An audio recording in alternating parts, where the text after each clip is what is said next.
AP కూటమి ప్రభుత్వం మరో 15 ఏళ్ల పాటు అధికారంలో ఉండాలన్నారు మంత్రి లోకేష్. టీడీపీ కేంద్ర కార్యాలయంలో పార్లమెంటరీ కమిటీలకు శిక్షణా తరగతుల్ని ఆయన ప్రారంభించారు. ఈ సందర్భంగా మాట్లాడిన లోకేష్, కూటమి అన్నాక చిన్న చిన్న విభేదాలు సహజమన్నారు. కూటమి పార్టీలు కలిసి కట్టుగా ముందుకు వెళ్లాలని పిలుపునిచ్చారు.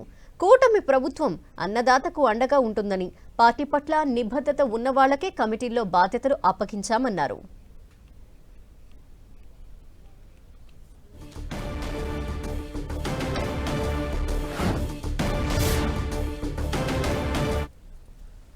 వృద్ధులకి 4,000 రూపాయలు పెన్షన్ మనం అందిస్తున్నాం. వికలాంగులకి 6,000 రూపాయలు ఇస్తున్నాం. బెడ్కే పరిమితం అవుతే 15,000 రూపాయలు మన ప్రభుత్వం అందజేస్తుంది.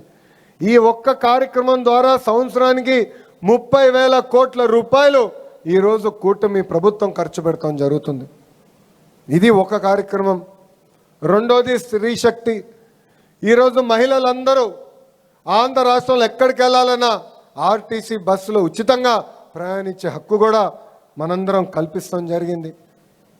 ఇంకో పక్కన దీపం పథకం ద్వారా ఇప్పటికీ మనం 2 విడతలు మనం ఉచితంగా గ్యాస్ తీసుకునే వాళ్ళకి మనం డబ్బులు కూడా వేస్తాం జరిగింది.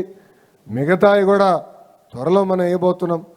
ఇంకో పక్కన అన్నదాత సుఖీభవ కింద 2 విడతలు కేంద్ర ప్రభుత్వం ఎప్పుడైతే డబ్బులు రిలీజ్ చేస్తున్నామో దానికి మనం డబ్బులు జోడించి రైతులకు అందజేస్తామని చెప్పాం.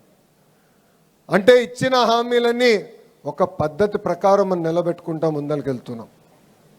ఇంతేకాదు యువగలం కింద 20 లక్షల ఉద్యోగాలు కల్పిస్తామని ఆనాడు మన హామీ ఇచ్చాం. మన ప్రభుత్వ అధికారంలోకి వచ్చిన 150 రోజుల్లో ప్రతిపక్ష పార్టీ 200 కేసులేసిన డిఎస్సి పూర్తి చేసి 16,000 మందికి మనం ఉద్యోగాలు కల్పించాం. 6,000 మంది పోలీస్ కానిస్టేబుల్ పోస్టులు మనం భర్తీ చేశాం. ఈరోజు పెద్ద ఎత్తున పెట్టుబడులు తీసుకొస్తున్నాం. భారతదేశంలో 100 రూపాయలు పెట్టుబడులు వస్తే దాంట్లో 25 రూపాయలు మన రాష్ట్రానికి ఈరోజు వస్తుంది.